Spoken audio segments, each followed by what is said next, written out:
Guys, welcome back to CMA junction. यह हमारी video series for cost and management accounting का second lecture है, जिसमें हम अपना नया study note that is study note 2 decision making tools start कर रहे हैं। डिसीजन मेकिंग टूल्स में सबसे पहले हमारे पास टॉपिक आता है एब्जॉर्प्शन कॉस्टिंग। एब्जॉर्प्शन कॉस्टिंग क्या है? एब्जॉर्प्शन कॉस्टिंग को आप फुल कॉस्टिंग भी बोलते हैं, ट्रेडिशनल कॉस्टिंग और टोटल कॉस्टिंग। नाम हमको खुद सजेस्ट कर रहा है absorption costing, that is the costing which absorb everything. ठीक है, एवरीथिंग मीन्स इसमें आपका fixed cost plus variable cost जो कि आपके प्रोडक्शन में लगा है, वो सब कुछ यहाँ पे कवर किया जाता है। फिक्स्ड कॉस्ट मतलब ऐसे कॉस्ट जो कि लॉन्ग पीरियड ऑफ टाइम के लिए आपके क्या रहते हैं, फिक्स्ड रहते हैं, वो चेंज नहीं होते हैं। जैसे समझ लीजिए हम लेते हैं एग्जांपल रेंट, तो रेंट आपको 10,000 रुपीज़ पे करना है, तो वो हमेशा आपको 10,000 रुपीज़ पे करना पड़ेगा, भले आपका प्रोडक्शन कितना भी इंक्रीज हो जाए। ठीक है, तो ये क्या है हमारा फिक्स्ड कॉस्ट। वेरिएबल कॉस्ट क्या है? वेरिएबल कॉस्ट मतलब पर यूनिट ये फिक्स्ड रहते हैं, लेकिन इन टोटल ये चेंज होते रहते हैं। जैसे अगर आप रिड्यूस कर रहे हैं 10 यूनिट तो अमाउंट लग रहा है 1000 रुपीज़, ठीक है, दैट इज 100 पर यूनिट। और अगर आप रिड्यूस कर रहे हैं 11 यूनिट तो लग रहा है ये 11,000 रुपीज़। ठीक है, तो ये क्या है? ये हमारा वेरिएबल कॉस्ट है।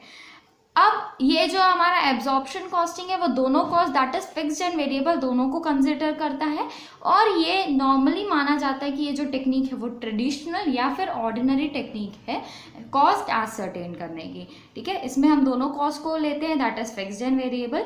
इसके दो मेन फीचर्स है एब्जॉर्प्शन कॉस्टिंग के, कि फिक्स्ड फैक्ट्री एक्सपेंसेस आप यूनिट कॉस्ट में भी इंक्लूड करते हैं और इन्वेंट्री वैल्यू में भी इंक्लूड करते हैं। तो ये दो मेन फीचर है कि फिक्स्ड फैक्ट्री एक्सपेंसेस जो भी रहते हैं वो हमारे unit cost that is per unit जो भी आपका प्रोडक्ट बन रहा है उसमें इंक्लूड होगा, और साथ साथ आपकी inventory value that is closing stock, opening stock जो आपके पास रहेगा उसमें भी ये इंक्लूड किया जाएगा। ठीक है, इसके कुछ एडवांटेजेस हैं, एडवांटेजेस ऑफ एब्जॉर्प्शन कॉस्टिंग। क्या क्या एडवांटेजेस है? सबसे पहला एडवांटेज है कि ये फिक्स्ड कॉस्ट को कंसिडर करता है। दूसरा एडवांटेज है कि ये एक्रूअल एंड मैचिंग कंसेप्ट को फॉलो करता है। मतलब जब आपके एक्सपेंसेस होते हैं, दैट इज समझ लीजिए हमारा फिक्स्ड कॉस्ट को अगर आप मार्जिनल कॉस्टिंग में होते तो आप क्या करते, उसको राइट ऑफ कर देते, ठीक है, उसी टाइम पे। लेकिन इसमें क्या किया जाता है, जब खर्चा हुआ तब उसको राइट ऑफ किया जाता है। मतलब जब एक्सपेंसेस हुए तभी उसको राइट ऑफ किया जाता है। कब? जैसे कि accrual and matching concept follow किया जाता है, मतलब जब आपको उससे रिलेटेड रेवेन्यू मिला तब उसको हमने उससे रिलेटेड एक्सपेंसेस को शो किया। Next, external reporting. External reporting के लिए बहुत ज़्यादा इंपॉर्टेंट है एब्जॉर्प्शन कॉस्टिंग फॉलो करना। जब भी आप एक्सटर्नल रिपोर्ट्स प्रिपेयर करते हैं तो उसमें फिक्स्ड कॉस्ट को कंसिडर करना इंपॉर्टेंट हो जाता है, जो कि एब्जॉर्प्शन कॉस्टिंग के अंदर होता है। No need to separate cost as fixed and variable, आज हम दोनों को कंसिडर कर रहे हैं इसलिए यहाँ पे उन दोनों को सेपरेट करने की कोई ज़रूरत नहीं है। नेक्स्ट, अंडर एब्जॉर्प्शन और ओवर एब्जॉर्प्शन का रिलेवेंस यहाँ पे आता है। यहाँ पे ही आपका अंडर एब्जॉर्प्शन होगा या तो ओवर एब्जॉर्प्शन होगा। ठीक है, नेक्स्ट आता है accountability of departmental managers. Departmental managers accountable होंगे जितना उन्होंने जितना कॉस्ट उनके तरफ से आया होगा उसके लिए। ठीक है, इसमें इनका फिक्स्ड कॉस्ट भी इंक्लूडेड होगा जितना इन्होंने फिक्स्ड कॉस्ट कंसिडर किया है। नेक्स्ट, इसके बाद आता है हमारे पास limitations of absorption costing. Absorption costing के हमारे पास क्या क्या लिमिटेशंस है? सबसे पहला तो हमने फर्स्ट एडवांटेज भी ये देखा था कि फिक्स्ड कॉस्ट को कंसिडर किया जाता है, लेकिन ये एज अ लिमिटेशन भी देखा जा सकता है, क्योंकि फिक्स्ड कॉस्ट एक पीरियड का कॉस्ट होता है, उसको यूनिट कॉस्ट में ऐड करना इज नॉट रिलेवेंट। ठीक है, no uniformity in apportionment of overhead cost. देखिए, आप अगर वेरिएबल कॉस्ट देखेंगे तो उसमें पर यूनिट कॉस्ट आपका सेम रहता है। ठीक है, सिर्फ वेरिएबल कॉस्ट को अगर आप कंसिडर कर रहे हैं, लेकिन अगर आप फिक्स्ड कॉस्ट को भी कंसिडर कर रहे हैं, दोनों को ले रहे हैं, तो इन दैट केस आपका पर यूनिट कॉस्ट हमेशा चेंज होते रहेगा। जैसे आप 10,000 यूनिट बना रहे हैं तब आपका कॉस्ट अलग रहेगा, और आप अगर 11,000 बना रहे हैं तो उसमें आपका पर यूनिट कॉस्ट अलग रहेगा। ठीक है, तो यहाँ पे अपॉर्शनमेंट ऑफ ओवरहेड कॉस्ट जो है यूनिफॉर्मली नहीं होता है। अपने हिसाब से मेथड्स डिसाइड कर लिए जाते हैं कि समझ लीजिए जो हमारा ओवरहेड कॉस्ट है वो 70% प्रोडक्शन में जाएगा, 20% एडमिनिस्ट्रेशन में जाएगा, 30% एडमिनिस्ट्रेशन में जाएगा। तो ये आप अपने हिसाब से मेथड डिसाइड करके ओवरहेड कॉस्ट को डिस्ट्रीब्यूट कर देते हैं। और ये डिसीजन मेकिंग के लिए यूजफुल नहीं है क्योंकि यहाँ पे फिक्स्ड कॉस्ट इंक्लूडेड है, तो आप फाइंड आउट नहीं कर सकते कि एक पर्टिकुलर यूनिट बनाने में हमको कितने रुपए लगे। ठीक है, कॉस्ट कंट्रोल के लिए भी यूजफुल नहीं है क्योंकि आप सही कॉस्ट ही नहीं जानते तो कॉस्ट को कंट्रोल कैसे करेंगे। नेक्स्ट आता है इन्फ्लेटेड। ये रियल प्रॉफिट आपको नहीं शो करता है, एक इन्फ्लेटेड प्रॉफिट शो करता है। कैसे? आपकी ओपनिंग और क्लोजिंग स्टॉक में भी आपका फिक्स्ड कॉस्ट की वैल्यू जुड़ी होगी। ठीक है, तो जिसके कारण आपका प्रॉफिट जितना एक्चुअल में शो होना चाहिए उससे ज़्यादा आपका प्रॉफिट शो हो सकता है। ठीक है, ये हो गया हमारा एब्जॉर्प्शन कॉस्टिंग, जिससे रिलेटेड एडवांटेजेस और लिमिटेशंस हमने कवर किए। नेक्स्ट हमारे पास आता है मार्जिनल कॉस्टिंग।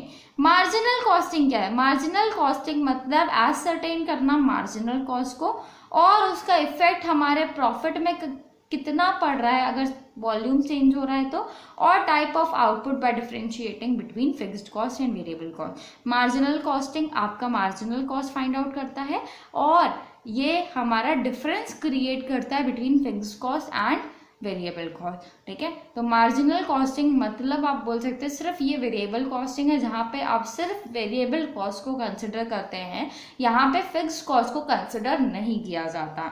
मार्जिनल कॉस्टिंग को इसीलिए हम direct costing, contributory costing, variable costing, comparative costing और डिफरेंशियल कॉस्टिंग और इंक्रीमेंटल कॉस्टिंग भी बोलते हैं। ठीक है, इसके कुछ फीचर्स हैं। सबसे पहला appropriate and accurate division of total cost. Total cost को सही तरीके से ये डिवाइड करता है बिटवीन फिक्स्ड एंड वेरिएबल। मतलब अगर कोई सेमी वेरिएबल कॉस्ट भी है तो उसको भी कंसिडर किया जाता है, उसको भी अलग किया जाता है कि उसका वेरिएबल कितना है, उसमें से फिक्स्ड कितना है। तो ये फाइंड आउट किया जाता है मार्जिनल कॉस्टिंग में, इसलिए अप्रोप्रिएट और एक्यूरेट डिवीजन होता है टोटल कॉस्ट का।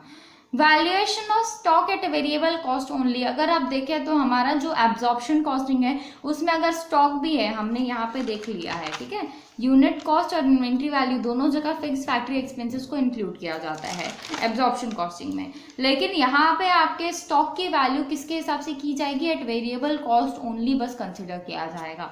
ठीक है, writing of fixed cost. Fixed cost को यहाँ पे राइट ऑफ किया जाता है, मतलब एट द एंड हम क्या करते हैं, अपना ये जो फिक्स्ड कॉस्ट है उसको राइट ऑफ कर देते हैं, हम उस पर्टिकुलर प्रोडक्ट में उसको ऐड नहीं करते हैं। ठीक है, prices based on marginal cost and marginal contribution. Price हम according to marginal cost and marginal contribution रखते हैं। अब ये कंट्रीब्यूशन क्या है? कंट्रीब्यूशन मतलब आपका जो भी सेल्स हो रहा है उसमें जो भी आपके डायरेक्ट एक्सपेंसेस हैं दैट इज वेरिएबल एक्सपेंसेस। ठीक है, तो जो भी आपका सेल्स है उसमें से वेरिएबल एक्सपेंसेस को डिडक्ट करने के बाद जो अमाउंट आता है उसको हम कंट्रीब्यूशन बोलते हैं। ठीक है, तो यहाँ पे प्राइस जो है आपके मार्जिनल कॉस्ट और मार्जिनल कंट्रीब्यूशन के हिसाब से रखा जाता है। कंबाइन करता है technique of cost recording and cost reporting, दोनों को कंबाइन करता है मार्जिनल कॉस्टिंग, क्योंकि यहाँ पे आप रिकॉर्ड भी करते हैं और साथ साथ रिपोर्टिंग भी करते हैं। ठीक है, नेक्स्ट आता है advantages of marginal costing. Marginal costing के क्या क्या एडवांटेजेस हैं? तो सबसे पहले तो ये इजी टू ऑपरेट और सिंपल टू अंडरस्टैंड है। ठीक है, आप easily, simple to operate and easy to understand है। ऑपरेट भी आप इजीली कर सकते हैं और अंडरस्टैंड समझने के लिए भी बहुत इजी है। ठीक है, कॉम्प्लेक्सिटीज को रिमूव करता है ओवरहेड एब्जॉर्प्शन की। ओवरहेड एब्जॉर्प्शन को आपको एक पर्टिकुलर यूनिफॉर्मिटी रखना, मीन्स यहाँ पे एक यूनिफॉर्मिटी रहता है कि जो जैसा है वैसे ही डिस्ट्रीब्यूट होता है। एब्जॉर्प्शन कॉस्टिंग में यही लिमिटेशन का था कि अपॉर्शनमेंट ऑफ ओवरहेड कॉस्ट सही तरीके से नहीं होता था, यहाँ पे वो फुलफिल किया गया। नेक्स्ट, डिसीजन मेकिंग के लिए इंपॉर्टेंट है, हमारा एब्जॉर्प्शन कॉस्टिंग इंपॉर्टेंट नहीं था। कॉस्ट कंट्रोल के लिए इंपॉर्टेंट है क्योंकि यहाँ पे आपको एक्चुअल कॉस्ट पता है। फिक्स्ड कॉस्ट को हटाने के बाद जो एक्चुअल कॉस्ट हमको लगा है वो एक्चुअल कॉस्ट हमको पता है कि हमारा कितना लगा मार्जिनल कॉस्टिंग के अंदर। फ्यूचर प्रॉफिट के लिए प्लान्स कर सकते हैं हम। प्रोडक्शन प्लानिंग में हेल्प करता है। फोरकास्टिंग द फ्यूचर में हेल्प करता है। प्रोडक्ट मिक्स का optimum product mix find out करने में हेल्प करता है। Calculation of important factors like BEP इसके अंदर कैलकुलेट होता है। BEP that is break even point. Break even point क्या है, हम आगे और अच्छे से क्लियर करेंगे उसको। ये हमको हेल्प करता है कि हम बीईपी फाइंड आउट करें और बहुत सारे ऐसे इंपॉर्टेंट कैलकुलेशंस हम मार्जिनल कॉस्टिंग के अंदर कर सकते हैं। ऑप्टिमम सेल्स मिक्स हमारा क्या होगा, ये भी फाइंड आउट करने में हमको मार्जिनल कॉस्टिंग हेल्प करता है। मतलब एक पर्टिकुलर प्रॉफिट आपको अर्न करना है तो उसमें आपको कितना सेल करना पड़ेगा वो भी फाइंड आउट कर सकते हैं आप थ्रू मार्जिनल कॉस्टिंग। डिसएडवांटेजेस भी है हमारे पास कुछ मार्जिनल कॉस्टिंग के। सारे हमने बोला कि कॉस्ट को हम डिवाइड कर देंगे between fixed cost and variable cost, और अगर कुछ सेमी वेरिएबल होगा तो उनको हम फिक्स्ड और वेरिएबल में डिवाइड करेंगे, ठीक है। लेकिन सारे कॉस्ट ऐसे नहीं होते जो कि फिक्स्ड और वेरिएबल में इजीली डिवाइड हो जाए। Next, stock of finish goods and work in progress understated. इसमें बोला जा रहा है कि हमारा जो स्टॉक ऑफ फिनिश गुड्स है और हमारे पास जो भी वर्क इन प्रोग्रेस है हम उसको अंडरस्टेट कर सकते हैं, मतलब उनकी वैल्यूज कम कंसिडर की जाएगी। क्यों कम कंसिडर की जा रही है, क्योंकि इसमें फिक्स कॉस्ट इंक्लूडेड नहीं है, ठीक है। वहां पे क्या हो रहा था, स्टॉक की वैल्यू में एब्जॉर्प्शन कॉस्टिंग में हम स्टॉक की वैल्यू में फिक्स्ड कॉस्ट को कंसिडर कर रहे थे, यहाँ कंसिडर नहीं कर रहे हैं, इसलिए उसकी वैल्यू को अंडरस्टेट कर लिया जाएगा, ऐसा बोल रहा है। प्रॉफिट एंड लॉस और बैलेंस शीट को ये बहुत ज़्यादा अफेक्ट करता है marginal costing. Seasonal sales not as realistic as absorption costing. Seasonal sales अगर कोई पर्सन करता है तो उस केस में उसके लिए एब्जॉर्प्शन कॉस्टिंग ज़्यादा फायदेमंद रहता है, क्योंकि एब्जॉर्प्शन कॉस्टिंग क्या करता है, मैच करता है, मैचिंग कंसेप्ट फॉलो करता है, ठीक है। Accrual and matching concept follow करता है, मतलब जब उन्होंने सेल की उसी समय वो अपने एक्सपेंस को कंसिडर करते हैं, ठीक है। लेकिन यहाँ पे ऐसा नहीं है, इसीलिए ये इतना रियलिस्टिक नहीं है सीजनल सेल्स के लिए as compare to absorption costing. Next, low profit और increase in loss can create panic. अगर प्रॉफिट कम हो रहा है और लॉस ज़्यादा हो रहा है तो उस केस में पैनिक क्रिएट हो सकता है यहाँ पे, और ये हमको फुल इन्फॉर्मेशन नहीं प्रोवाइड करता क्योंकि ये फिक्स कॉस्ट को कंसिडर ही नहीं करता। लॉन्ग टर्म प्रॉफिट के लिए रिलायबल नहीं माना जाता, क्योंकि लॉन्ग टर्म में फिक्स कॉस्ट को कंसिडर करना इंपॉर्टेंट हो जाता है, ठीक है। शॉर्ट पीरियड में भले आप कंसिडर ना करें, पर लॉन्ग पीरियड में एब्जॉर्प्शन कॉस्टिंग ये ज़्यादा फायदेमंद रहती है as compare to marginal costing, और ये कम इफेक्टिव है as compare to absorption costing, क्योंकि वो पूरी तरीके से कॉस्ट को एब्जॉर्ब कर रहा है। No standard for evaluation of performance. इसकी परफॉर्मेंस को इवैल्यूएट करने के लिए कि मार्जिनल कॉस्टिंग में कॉस्ट सही आ रहा है, कॉस्ट ज़्यादा आ रहा है, कॉस्ट कम आ रहा है, उसके लिए कोई भी हमारे पास स्टैंडर्ड्स अवेलेबल नहीं होते हैं, ठीक है। तो हमने देखा मार्जिनल कॉस्टिंग के features, advantages and disadvantages of marginal costing. अब नेक्स्ट देखिए कि हमारे पास कुछ टूल्स हैं या फिर आप टेक्निक्स बोल सकते हैं जो कि मार्जिनल कॉस्टिंग में यूटिलाइज किए जाते हैं। हमने कंट्रीब्यूशन पहले ही कवर कर लिया। कंट्रीब्यूशन क्या है, contribution that is selling price minus variable cost is equal to contribution. Normally जब हम मार्जिनल कॉस्टिंग प्रिपेयर करते हैं तो मार्जिनल कॉस्टिंग में हम स्टार्ट कैसे करते हैं, तो स्टार्टिंग में आप शो करते हैं सबसे पहले सेल्स में से हम माइनस करते हैं variable cost. Variable cost minus करने से आपकी वैल्यू आती है कंट्रीब्यूशन की, ठीक है। कंट्रीब्यूशन में से हम माइनस करते हैं फिक्स्ड कॉस्ट और एट लास्ट आपको रिसीव होता है प्रॉफिट, ठीक है। तो यहाँ दो चीज़ें कंसिडर की जाती है, पहला कंट्रीब्यूशन, दूसरा प्रॉफिट, ठीक है। कंट्रीब्यूशन क्या है, सेल्स में से जब हम वेरिएबल कॉस्ट को माइनस करते हैं तो वो हमारा कंट्रीब्यूशन कहलाता है, और अगर आप कंट्रीब्यूशन में से फिक्स कॉस्ट को माइनस करें तो वो आपका प्रॉफिट कहलाता है। तो दो तरीके से कंट्रीब्यूशन का फॉर्मूला हो सकता है, पहला तो selling minus variable cost is equal to contribution, दूसरा formula profit plus fixed cost is equal to contribution, ठीक है। तो ये दो आपको फॉर्मूले यहाँ पे बताए गए, contribution is equal to selling price minus variable cost and contribution is equal to fix cost plus profit. Next हमारे पास आता है दूसरा इंपॉर्टेंट मार्जिनल कॉस्टिंग का टेक्निक या फिर टूल हम बोल सकते हैं, लिमिटिंग फैक्टर और की फैक्टर। कई बार ऐसा होता है कि कई सारे ऐसे फैक्टर्स होते हैं जो कि हमारे अफेक्ट करते हैं पर्टिकुलर ऑर्गेनाइजेशन में आपके जितना भी प्रॉफिट होने वाला है उसको अफेक्ट करते हैं। मतलब ये ऐसे फैक्टर्स हैं जो कि हमारे पास पूरी तरीके से अवेलेबल नहीं है। जैसे समझ लीजिए कुछ रिसोर्सेज हैं आपके पास, ऐसे रिसोर्सेज हो सकते हैं जो कि लिमिटेड है, ज़्यादा अमाउंट में आप यूटिलाइज नहीं कर सकते हैं, ठीक है। तो इन दैट केस आपको लिमिटिंग फैक्टर को कंसिडर करना पड़ता है। हम इससे रिलेटेड क्वेश्चन देखेंगे, आपको और अच्छे से क्लियर हो जाएगा। Factor of production which is limited in the given situation कोई भी गिवन सिचुएशन में जो फैक्टर हमारे पास लिमिटेड है उसको हम लिमिटिंग या फिर की फैक्टर बोलते हैं। इन दैट केस आपको प्रॉफिटेबिलिटी जानने के लिए कंट्रीब्यूशन को डिवाइड करना पड़ता है लिमिटिंग फैक्टर पर यूनिट कितना पड़ रहा है, ठीक है। नेक्स्ट इसके बाद आता है प्रॉफिट वॉल्यूम रेशियो और कंट्रीब्यूशन रेशियो। ये क्यों कंसिडर किया जाता है, पहले हम लिमिटिंग फैक्टर को जानते हैं कि ये क्यों कंसिडर किया जाता है। ये इसलिए कंसिडर किया जाता है क्योंकि अगर आपके पास दो प्रोडक्ट है ए और बी, दोनों में सेम रिसोर्सेज लगते हैं, ठीक है, सेम हमारे पास रॉ मटेरियल लगता है और रॉ मटेरियल हमारा लिमिटिंग फैक्टर है। इन दैट केस किस में हम ज़्यादा लगाए कि हमको ज़्यादा प्रॉफिट मिलेगा, ये फाइंड आउट करने के लिए आपको लिमिटिंग फैक्टर को कंसिडर करना पड़ता है। नेक्स्ट हमारे पास आता है प्रॉफिट वॉल्यूम रेशियो या फिर कंट्रीब्यूशन रेशियो।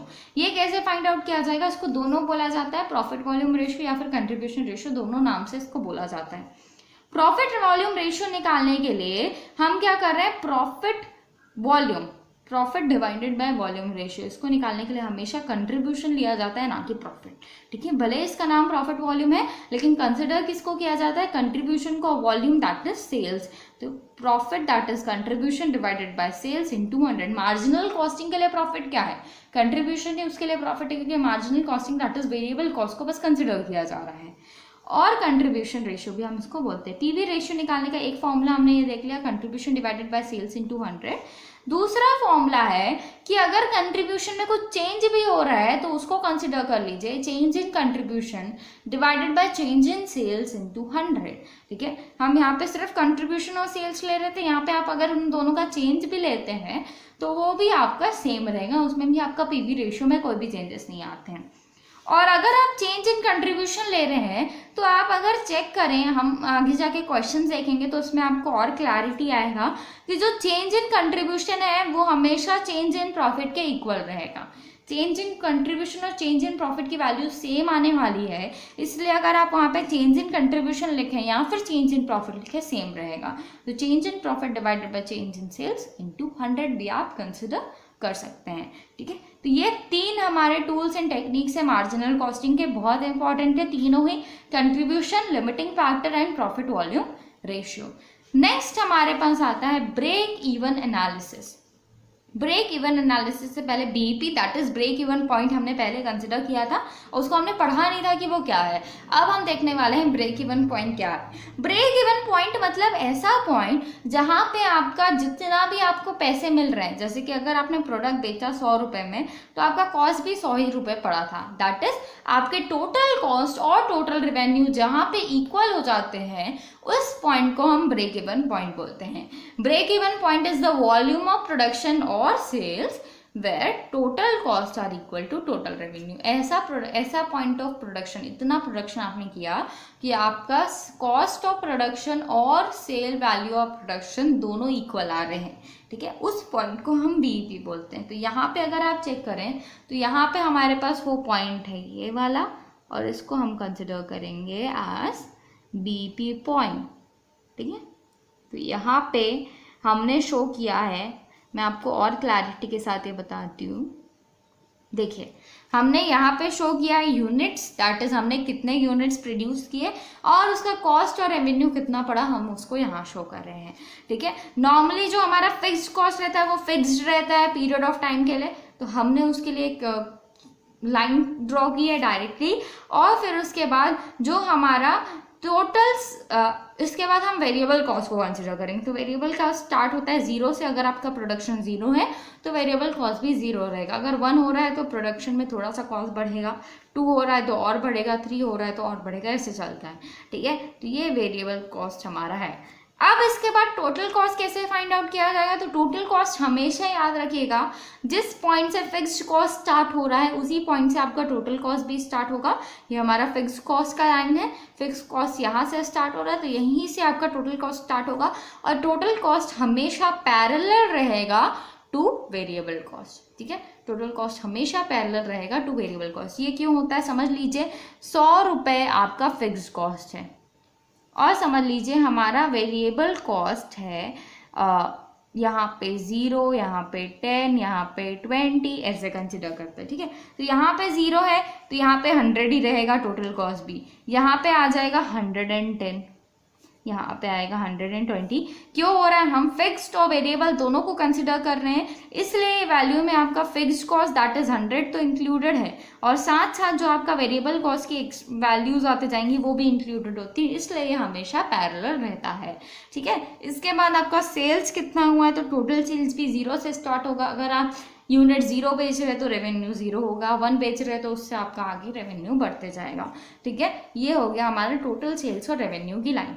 अब जिस पॉइंट में टोटल कॉस्ट और टोटल सेल्स एक दूसरे को कट करें वो पॉइंट हमारा कहलाता है बीपी, और ये वाला पॉइंट हमारा बीपी यूनिट्स रहेगा, मतलब इतने यूनिट्स आपको बनाने हैं बीपी तक पहुंचने के लिए, और इतना आपका सेल्स वैल्यू रहेगा बीपी पॉइंट का रेवेन्यू।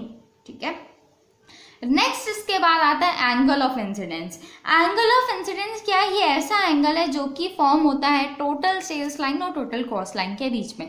हमारी टोटल सेल्स लाइन ये है और टोटल कॉस्ट लाइन ये है।